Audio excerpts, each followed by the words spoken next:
여러분들 마음 가운데 하나님께서 쉼의 축복을 깨닫게 하시고 주시기를 주님의 이름으로 축원합니다. 마음의 쉼 어떠세요, 여러분? 마음에 좀 쉼이 있으세요? 어때요? 마음에 쉼이 있는 분들은 절 보고 좀 웃어봐 주세요. 진석이 말고. 네. 마음의 쉼 어떠신가요? 마음의 쉼. 그 참 많이 듣는 단어죠. 이렇게 어느 시기마다 사회에 이렇게 회자되는 그런 단어들이 있습니다. 옛날에는 뭐 웰빙, 근데 웰빙도 이제 좀 조금 지나갔죠. 그래서 요즘 뭐 힐링, 뭐 쉼, 뭐 카페, 휴, 뭐 그 어떤 무슨 브랜드나 이런 것들 보면 이 쉼과 관련된 이런 이야기들이 많이 있습니다.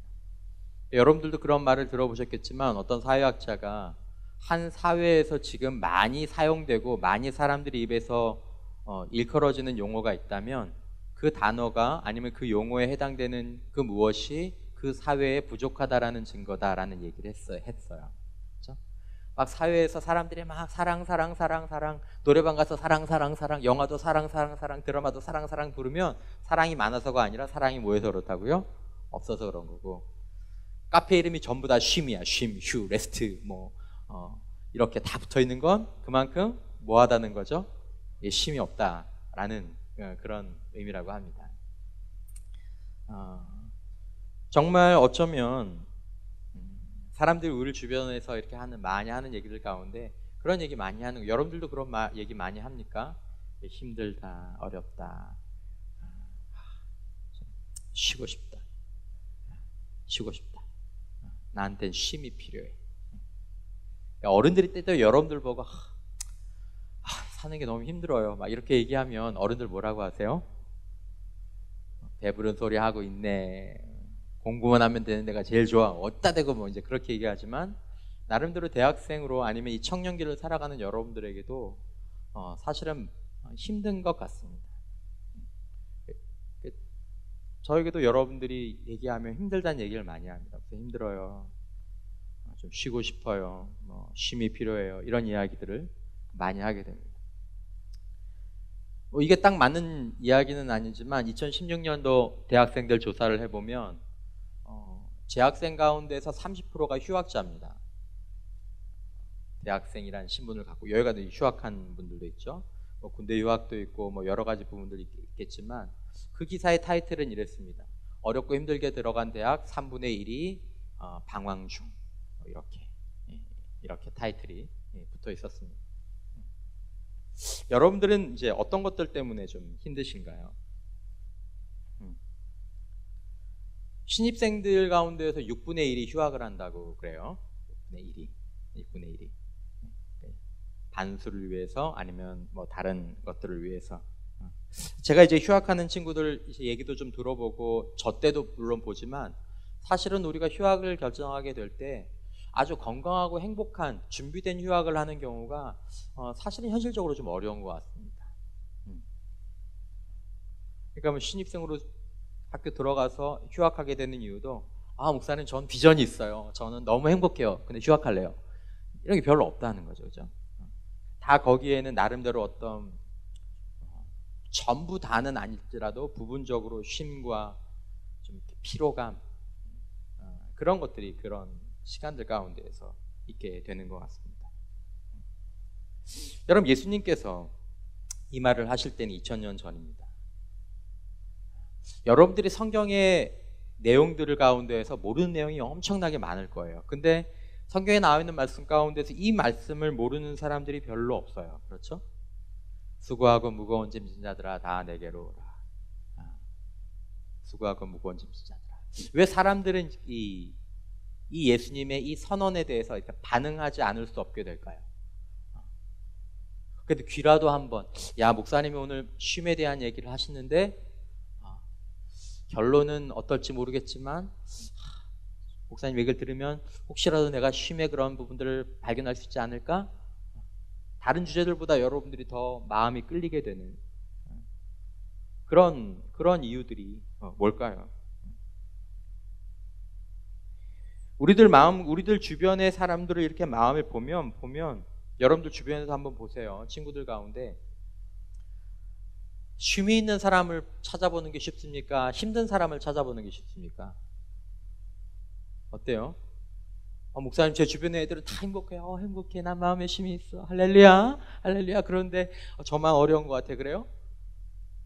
아닐 거라고 생각합니다. 제 주변에 봐도 정말 마음에 쉼이 있는 사람들을 찾아보는 것보다는 이게 힘들다라고 생각하는 사람들이 더 많은 것 같아요. 왜 그럴까요, 여러분? 정말 제가 물어보는 겁니다. 설교에서 어떤 목적을 가지고 물어보는 게 여러분들은 그러면 어떻게 하면 여러분들의 마음에 쉼이 찾아올 거라고 생각합니까? 이거 여러분들 구분을 하셔야 되는데요. 마음에 쉼이 있는 것하고 그냥 일시적으로 자신이 힘든 걸 잊는 거하고는 좀 다른 문제입니다. 마음에 쉼이 있다. 진정한 평안이 있고 우리가 흔히 얘기하는 것처럼 쉼이 있는 사람들이 갖는 깊고 이렇게 규칙적인 호흡이 있다. 규칙적인 호흡이 뭐죠, 여러분? 아기들이 호흡하는 것처럼 아이들 잠자는 거 호흡 소리 들어보셨어요? 우리가 아이들 자는 걸 어떻게 잔다 그러죠? 세근세근이라고 그러잖아요.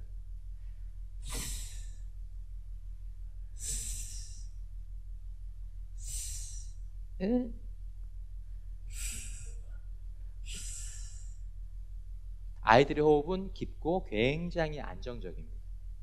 근데 성인들의 호흡을 여러분들의 호흡을 들여다보면 가끔 자기 호흡을 들여다보면 호흡이 중단되는 사람도 있어요.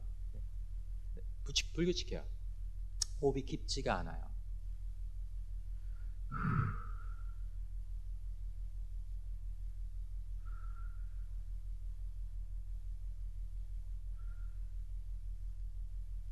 평안하고 깊은 호흡을 쭉 하는 건 마음에 이제 쉼이 있을 때나 이렇게 하는. 그래서 명상센터나 이런 데 가면 이제 호흡법부터 시작하잖아요. 호흡법부터.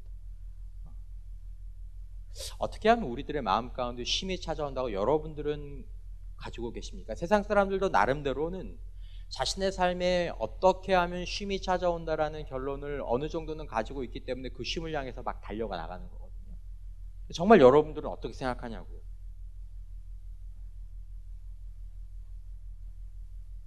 반면에 여러분들이 지금 쉬지 못한다고 생각하는 이유가, 나는 쉴 수 없다고 생각하는 이유가 혹시 무엇 때문에 있으십니까?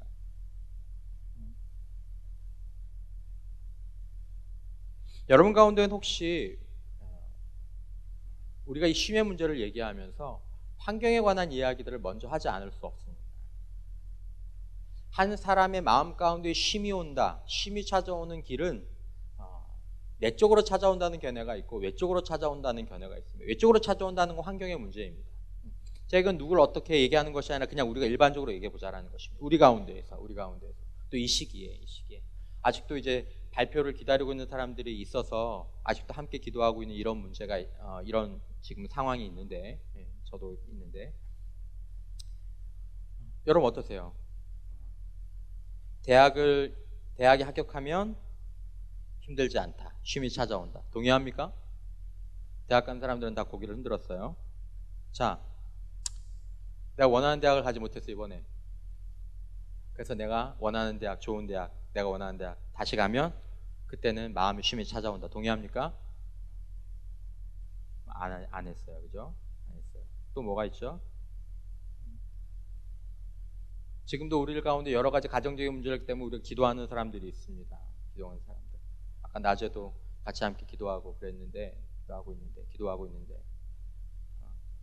나한테 가정이 있으면 힘들지 않다, 쉼이 찾아온다.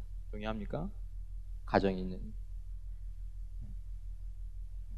있지만, 심지어 또 가정이 평안하지만 내 마음에는 아직 쉼이 없는 사람들도 우리 가운데 있습니다. 사랑 때문에 고민하는 사람, 헤어진 사랑이 다시 찾아온다면, 아니면 그 사랑을 내가 다시 시작할 수 있다면 힘들지 않을 것이다.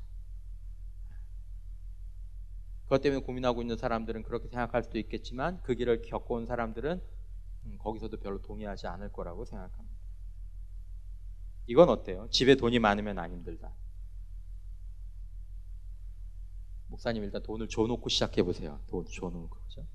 아주 잘 모르지만 우리 가운데 있을 수 있을 것 같아요. 집에 돈 많은 사람들. 저쪽에 난 돈 걱정하지 않고 학교 다니고, 난 돈 걱정하지 않고 차 타고 다니고, 뭐 아주 재벌은 아니지만 그래도 난 돈 걱정하지 않는다. 물어보고 싶어요. 당신 마음 가운데 쉼이 있는지. 쉼이 있는지. 이런 경우도 있죠. 아, 목사님, 저 그냥 아무것도 안 하면 좋겠습니다. 아무것도 안 하면 좋겠습니다. 아무것도 안 하면 저는 이제 정말 쉴 수 있겠습니다. 아무것도 안 하면. 어떤 목사님이 설교하면서 그 얘기를 하셨어요. 저도 이런 예를 알고 있거든요. 부부가 있었는데 결혼하시고 남편이 나이가 드셨는데 뇌졸중이 갑자기 찾아오셨어요. 근데 심하게 오셔서 혼자 거동을 못 하시니까 아내가 그분을 그냥 계속 수발을 했어야 됐죠. 그러다가 그분이 오랜 생을 병을 좀 앓으시다가 돌아가셨어요. 드디어 이 여자분은, 아내는 뭐죠? 남편의 병수발로부터 자유롭게 되셨죠. 이제 그 일 안 해도 돼요. 여러분, 공부 안 해도 되면 행복하겠다, 그죠? 아닌가요? 제가 잘못 생각했나요? 아내분이 얼마 있다가 자살하셨습니다. 얼마 있다가. 저는 이런 극단적인 예는 아니지만 몇 년 동안 제가 한번 여기서도 그런 얼마 전에 들었던 이야기를 여러분 나눈 적이 있는데, 정말 남편분이 심한 그 치매가 오셔서 정말 10여 년에 가까운 시절을 어디 외출도 못 하시고 밖에 갔다 들어오시면 온 집안에 그 변이 묻어 있고 그런 생활들을 계속 하시다가 남편을 보내고 난 다음에 한 1년쯤 지났는데, 잠깐은 좋았는데 그 이후에 그분 마음 가운데 있던 공허함을 얘기하시는. 여러분, 우리 가운데에서도 휴학한 사람들 가운데서 그런 마음을 조금 느끼시는 분들도 있을지 모르겠어요. 이제 아무것도 안 하게 됐어요. 안 해도 되는 때가 있어요. 그럼 좀 마음에 쉼이 있어야 되는데, 내가 생각했던, 내가 기대했던 그런 쉼보다는 또 다른 무엇인가가 내 마음 가운데 이렇게 돌을 얹어 놓은 듯한, 그리고 내 마음 가운데 한켠에 좀 어두운 이런 것들이 남아있는.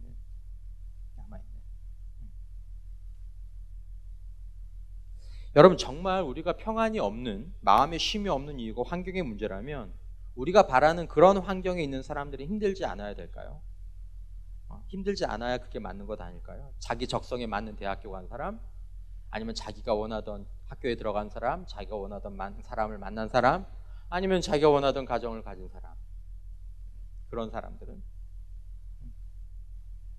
그런 환경에 있는 사람들이 힘들지 않아야 내 마음에는 쉼이 있습니다라고 선언할 수 있어야 하지 않을까요? 근데 그런 사람에게도 예수님께서 가셔서 수고하고 무거운 짐진 자들아 라고 선언하시고, 그 말을 들은 사람들은 자신의 마음 가운데 쉼이 없다는 사실을 인정할 수밖에 없다라는 것입니다. 그 말에 뭔가 반응해야 될 책임을 느끼게 된다는 것입니다. 다시 말하지만 여러분, 별로 걱정할 일이 없는 사람과 마음에 쉼이 있는 것과는 차이가 있습니다. 사람들이 여러분들 보고 그럴 수 있어요. 야, 넌 걱정할 게 뭐였어? 부모님 다 계시지. 뭐 학비도 뭐 부모님이 주시지. 뭐 너 얼굴도 그만하면 됐지. 그리고 뭐 네가 아픈 게 있어? 너는 걱정하고 뭐 쉼이 없고 그렇다고 얘기하는 거 너한테는 사치야. 감사하면서 살아라고 얘기할 때 겉으로는 맞는 말이지만 그 사람 안에 쉼이 없는 게 어떻게 보면 예수님께서 말씀하시는 존재론적으로 보면 그게 정상이다라는 것입니다. 정말 환경이 바뀌면 우리가 쉼을 얻게 될까요? 마음의 쉼이 찾아올까요? 정말 환경이 바뀌지 않는 사람들은 마음의 쉼을 얻을 수 없는 것일까요?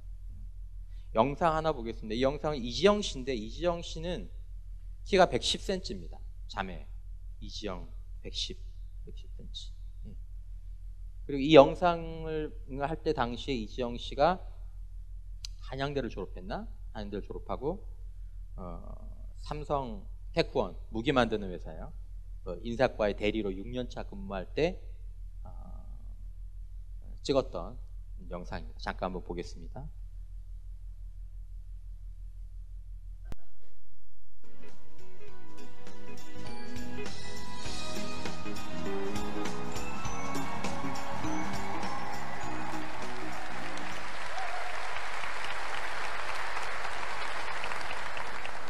안녕하세요.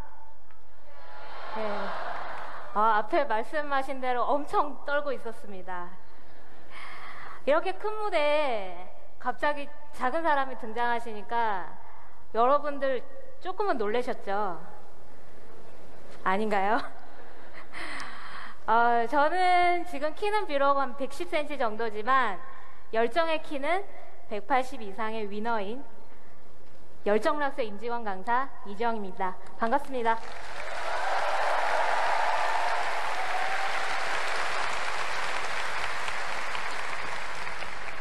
뒤에 나는 땡땡땡 중독이다라고 적어놨는데 제가 어떤 중독일까요?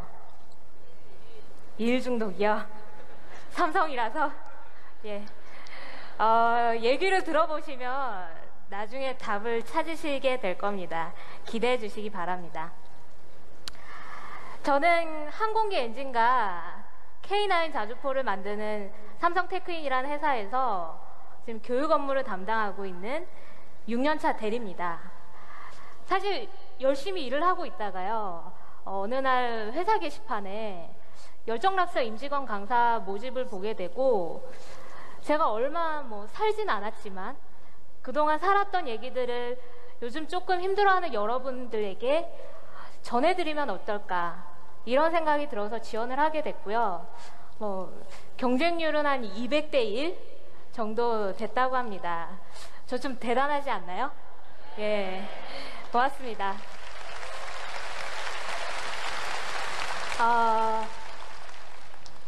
제 외모에 대해서 먼저 말씀드릴게요. 너무 비교샷이 좀 크죠?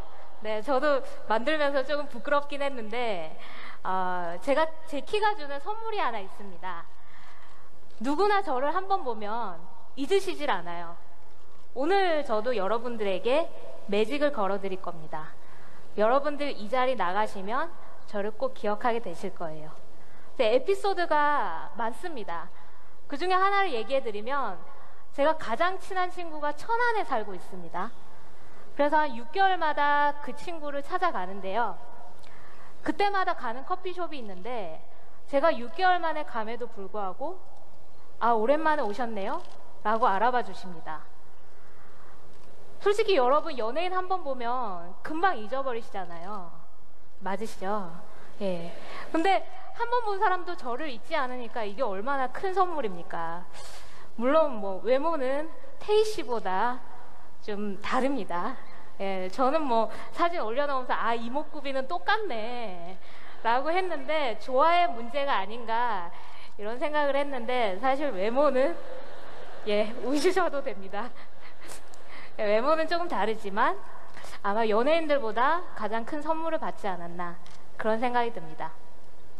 제 어린 시절 이야기를 먼저 들려드릴게요. 저는 초등학교 입학하기 전까지는 제가 남들과 다르다는 것을 잘 알지 못했습니다. 왜냐하면 저희 부모님께서도 저를 그냥 평범하게 길러주셨고, 또 제 주위에 저처럼 키가 작은 사람이 없었어요. 그래서 나는 다르다는 걸 느끼지 못하고 살았는데, 갑자기 초등학교를 들어가니까 친구들은 키가 110cm 정도 되는데 저는 키가 한 80cm 정도 되는 겁니다. 그리고 제가 키도 작고 또 걸음도 뒤뚱뒤뚱 걷고 체형도 이상하니까 친구들이 막 놀리기 시작하더라고요. 어린 시절에 제가 들었던 별명들이 난쟁이, 땅꼬마, 이티, 외계인, 정말 많이 놀림을 받았어요. 그래서 쉬는 시간에 화장실을 가지를 못했습니다. 놀리는 친구들이 무서워서 화장실을 수업 시간에 갔다가 방광염에 걸린 적도 있고요. 어느 날은 친구들이 너무 심하게 놀리면서 돌을 던지기에 그 돌에 맞고 제 눈썹이 찢어진 적도 있습니다. 아직 여기 좀 자국이 남아있어요. 그렇게 주변에서 너무 놀리다 보니까 제 다름이 너무 불행하게 느껴졌습니다. 나는 왜 키가 작을까? 나는 왜 다른 아이들과 똑같지 않을까? 이런 생각이 제 평소 생활을 덮어버렸습니다. 그리고 주변의 편견도 제 삶의 열등감을 부추겼어요. 선생님께서 늘 소풍날이 되면 저한테 오셔서 이렇게 말씀하십니다. 지영아, 오늘은 소풍날이니까 집에서 하루 쉬어도 돼. 그리고 체육 시간에는 밖으로 나오지 않아도 된다. 이렇게 말씀을 하시는 거예요. 선생님이 생각하시기에 제가 친구들을 못 따라간다라고 생각을 하셨던 것 같습니다. 학교 생활에서 제가 할 수 있는 게 없었어요. 다음 영상 바로 이어주세요. 결론 부분인데 나중에 여러분들이 한번 찾아보시면 이지영 씨입니다. 개그 코드도 모두 똑같이 만들고 외모도 전부 다 뚱뚱하게 만들었다면 여러분들 무한도전 보셨을까요? 저는 아니라고 생각을 합니다. 여러분들 각각 다 다른 모습으로 태어나셨습니다. 각각 생각도 다르고요. 생김새도 다르고요. 키도 다르고 잘하는 것도 다릅니다. 세상이 자꾸 한 잣대에 여러분을 가두려고 할 겁니다. 그렇지만 여러분이 좋아하는 걸 발전시키고 거기에 맞게 세상을 바꾸셨으면 합니다. 제가 아까 초반에 제가 어떤 중독자라고 질문을 하나 드렸습니다. 이제 좀 답이 느낌이 오시나요? 어떤 중독자일까요? 네, 맞습니다. 제 도전 중독자입니다. 여러분들 지금 힘들다고 좌절하지 마시고요. 계속 도전하십시오. 그리고 도전하다가 가끔 넘어질 때는 김태희보다 예쁜 저 이정을 기억해 주시기 바랍니다. 여러분 화이팅! 감사합니다. 네. 뭐 이런 사람들이 사실은 많죠. 여러분들 만약에 우리의 환경이 바뀌지 않는다. 114짜리 치킨은 바뀌지 않거든요. 그리고 우리의 가정도 바뀌지 않을 수 있고 우리 집안의 돈도 바뀌지 않을 수 있습니다.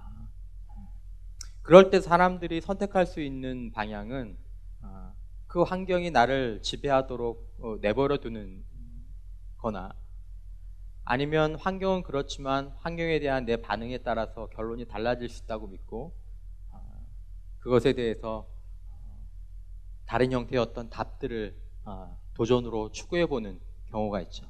한 가지 예만 좀 더 보고 싶은데요. 그 카디지 윌리엄스라고 미국 여대생, 지금은 이제 직장들을 다 들어갔겠네요. 관한 이야기 한 번 더 보고 그리고 말씀 계속 나오도록 하겠습니다.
네.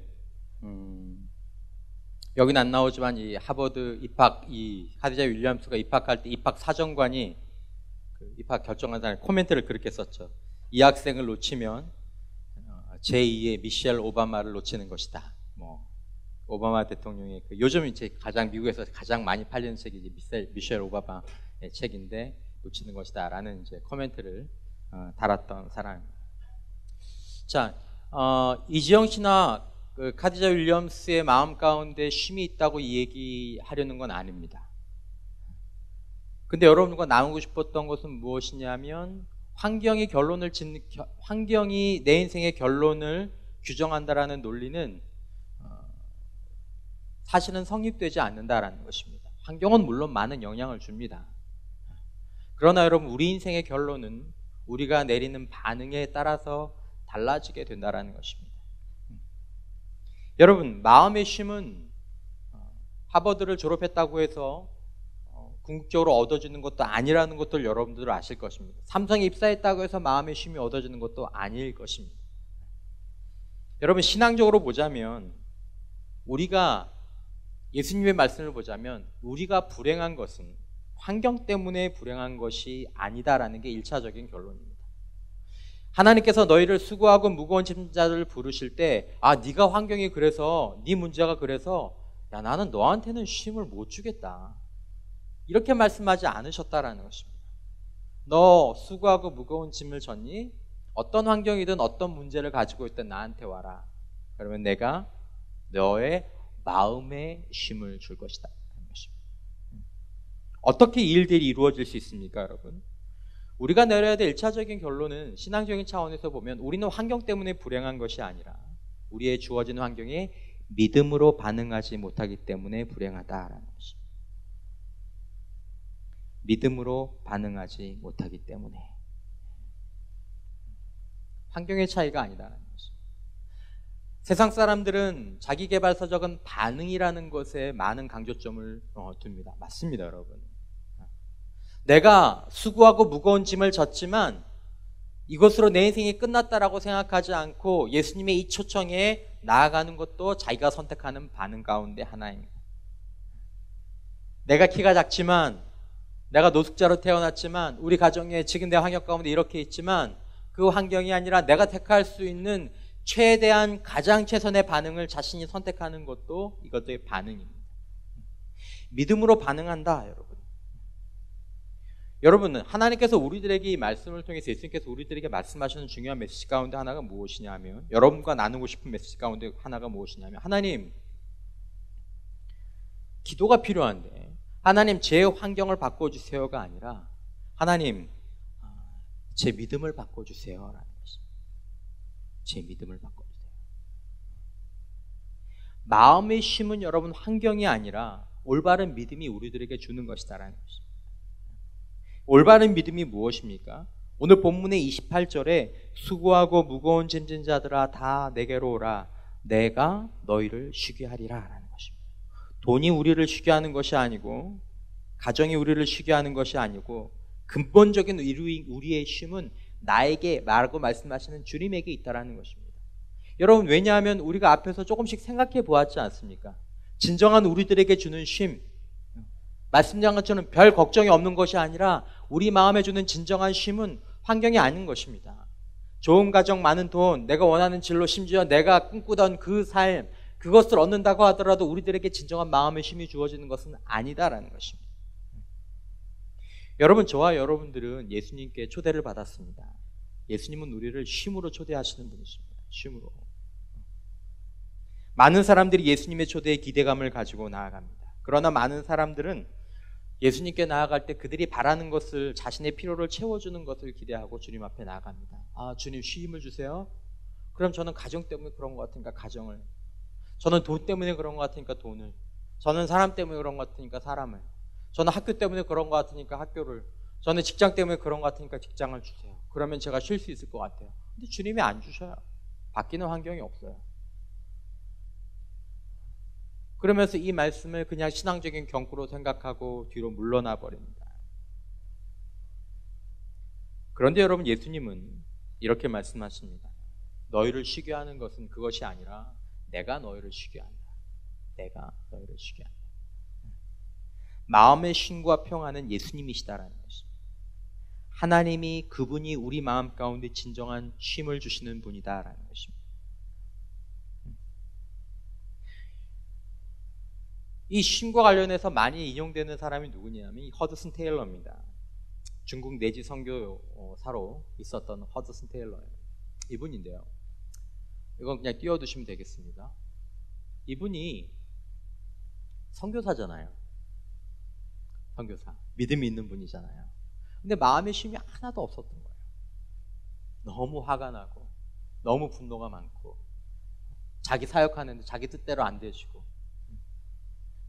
우리 얘기로 하면 그분이 사역하는 중국인들이 앞에서 이런 말 했다가 뒤에서 저런 말 하고 아무런 희망도 없고 분노하고, 그러니까 자기가 자신의 마음의 상태를 보면서 만약에 저라면 이래가지고 내가 목사야, 이래가지고 내가 무슨 뭐 셀직이야, 뭐 이래가지고 내가 뭐야,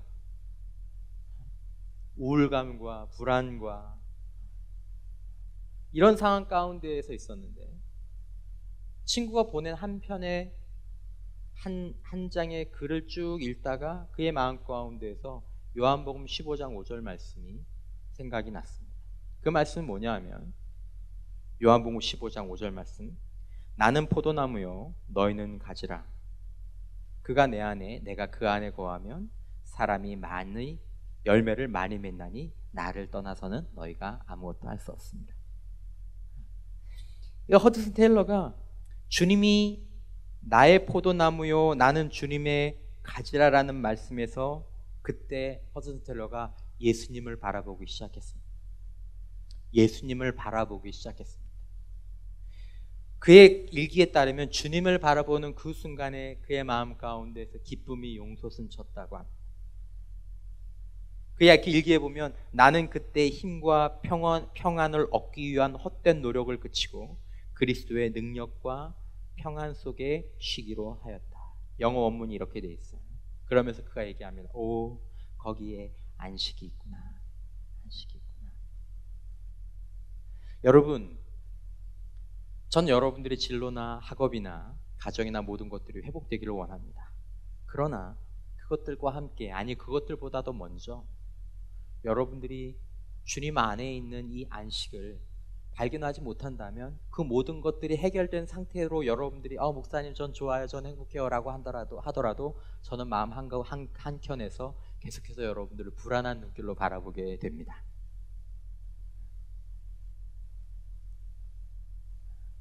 이 쉼에 대해서 알지 못한 사람을 바라볼 때는 저는 여러분들을 계속 불안스러운 눈길로 바라보게 됩니다.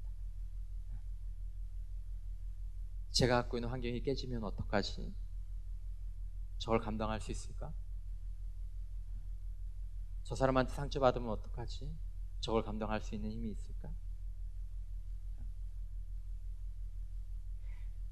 요한복음 15장 5절 말씀, 나는 포도나무요 너희는 가지라. 그가 내 안에 내가 그 안에. 여러분들은 주님 안에 거하시고 계십니까? 여러분, 주님 안에 거하시고 계십니까? 주님 안에 거한다라는 것이 무엇일까요? 유기성 목사님 같은 분들은 주님 안에 거한다는 것을 주님을 계속 바라보는 것, 주님을 의식하는 것이라고 말씀하십니다. 맞는 말씀입니다. 주님을 계속 의식하고 바라보는 것이 우리들이 주님 안에 거하는 외적인 모습이기도 합니다. 근데 유 목사님도 그런 말씀을 하시지만 여러분, 주님 안에 거한다는 것은 주님의 십자가와 주님의 부활 안에 거한다는 것입니다. 여러분들이 주님을 계속 바라보더라도요, 주님의 십자가에서 자신의 죽음을 발견하지 못하고 주님의 부활에서 자신의 새로 태어남들을 알고 있지 못하다면, 그것들을 받아들이지 못한다면 여러분들은 주님 안에 있는 것이 아닙니다. 여러분, 제가 이 말씀을 통해서 여러분들과 또 제 자신에게 제안하는 것은 바로 그것입니다. 여러분들과 저의 남은 인생 가운데 마음의 쉼을 잃을 때마다, 환경이 나를 짓누를 때마다 예수님을 바라보라 하라는 것입니다. 바라보되 어떻게 바라보셔야 하냐면 주님께서 그 십자가에 달리실 때 나의 불안과 나의 염려와 나의 근심과 이것들을 느끼는 내가 주님 안에서 함께 못 박혀서 죽은 자라는 것들을 믿음으로 고백하라는 것입니다. 주님, 제가 주님이 십자가에 못 박히실 때 주님과 함께 장사된 사람입니다. 죽은 자입니다. 그럴 때 우리는 믿음으로 말미암아 누구 안에 거하게 됩니까? 예수님 안에 거하게 되는 것입니다. 그것들을 믿음으로 고백하고 나면 주님의 부활의 생명이 우리 안에 다시 거하게 되는 것입니다. 그런 주님을 여러분들과 제가 바라볼 때 주님의 십자가와 부활 가운데서 주님 안에 있는 자임을 여러분들이 매 시간 매 순간 확인하게 될 때 허드슨 테일러가 얘기하는 오 거기에 안식이 있구나, 오 거기에 안식이 있구나. 삶에서 나의 평안을 또 나의 회복을 얻기 위해서 헛된 노력들을 경주하기 이전에 공부하고 가정을 바꾸고 내 삶에 어떤 것들을 하기 이전에 내 삶에 안식이 있습니다, 주님. 그 안식 가운데서 내가 할 수 있는 바들을 행하는 빌립보서 4장 13절 말씀에 내게 능력 주시는 자 안에서 밖에서 안에서 내가 모든 것을 할 수 있느니라 라고 나온 것처럼 여러분들의 영혼은 주님 안에 있습니까? 그렇지 않다면 여러분 다시 한번 주님의 이 초청, 내게로 오라라는 이 초청, 이것은 단순히 신앙의 모델이신 주님을 바라보라라는 의미가 아니라 주님 안에서 죽고 주님으로 부활한 내가 주님 안에 있게 되는 바로 그 주님께로 나아가는 것을 의미하는 것입니다. 여러분들의 영혼이 그런 불안 가운데, 그런 염려 가운데 이 방법도 써보고 저 방법도 써보고 저 노력도 해보고 이 노력도 해보다가 안 된다면, 아니 사실은 그런 노력들을 하기 전에 주님 안으로 가서 내가 함께 달려 죽은 그 십자가를 바라보시고 내가 함께 달려 장사된 그 주님을 바라보신다면 허드슨 테일러가 얘기했던 바로 그 평안이, 기쁨이 여러분들과 저에게도 찾아오지 않을까 생각합니다. 다시 한번 여러분들이 주님의 이 말씀, 수고하고 무거운 짐진 자들아 다 내게로 오라, 내가 너희를 쉬게 하리라, 너희 마음이 쉼을 얻을 것이라 라는 이 말씀을, 신앙의 선배의 이야기들을, 그리고 그 안에서 주님이 주시는 능력으로 여러분들과 제가 어떤 나쁜 환경 가운데 있든지, 내 키가 110이 아니라 100이라고 하더라도, 내가 노숙자보다 더 나쁜 환경이라도 그 주님 안에서 부활의 생명이 나에게 주신 힘을 따라서 환경에 굴복되는 인생이 아니라 환경에 아름답게 반응하고 놀라운 다른 결론들을 일궈내는 믿음의 사람들로 다시 한번 살아가 볼 수 있기를 주님의 이름으로 축복합니다. 우리 찬양하겠습니다. 주님은 산 같아서.